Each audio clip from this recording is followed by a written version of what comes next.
Hi, time for comedy. இன்னைக்கு என் வீட்டில் நடந்த காமெடி தான் நான் சொல்ல போகிறேன். அந்த காலத்துலலாம் ரேஷன் அரிசி மட்டும்தான் கிடைக்கும். அது வாங்குறதுக்காக எங்கள் அப்பா ரெடி ஆகிட்டு இருந்தார். திடீர்னு பார்த்துட்டுனாக்கா அப்பா ஒரு ஸ்டவ்வு, அடப்பலக்கா, சட்டுகம் எல்லாம் எடுத்து வச்சு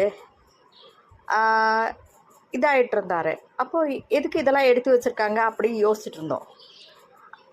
அதுக்கு பேக்கில் நடந்தது எதுவுமே நமக்கு தெரியாது. திடீர்னு பார்க்கும்போது எல்லாம் இருந்திருக்கு. அப்போது பக்கத்து வீட்டிலேருந்து அக்கா வந்தாங்க. ரோட்டில் போயிட்டுருந்தாங்க.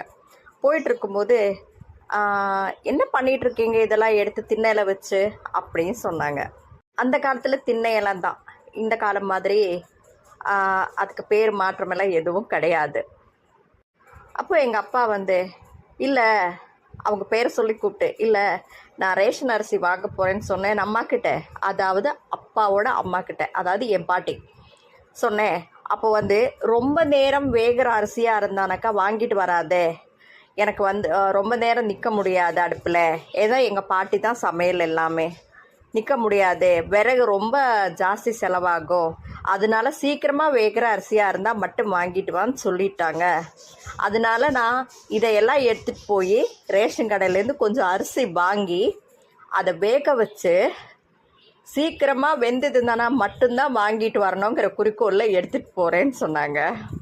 என் பாட்டி தலையில் அடிச்சுட்டு, இவங்கிட்ட எல்லாம் போய் சொன்னேன் பாரு அப்படின்னு சொல்ல, அவங்க சிரிக்க, எங்கள் அம்மா சிரிக்க, நான் சிரிக்க. அந்த ஹியூமர் சென்ஸுங்கிறது எங்கள் அப்பாட்ட நிறையவே இருந்தது. அது டைமிங்காக வரும்போது அதை விட ரொம்ப அழகாக இருக்கும். இது பிடிச்சிருந்தா லைக் பண்ணுங்கள், கமெண்ட் பண்ணுங்கள், ஷேர் பண்ணுங்கள். நீங்கள் நல்லா பண்ணிட்டு தான் இருக்கிறீங்க. லைக், ஷேர் எல்லாமே ரொம்ப சந்தோஷம்.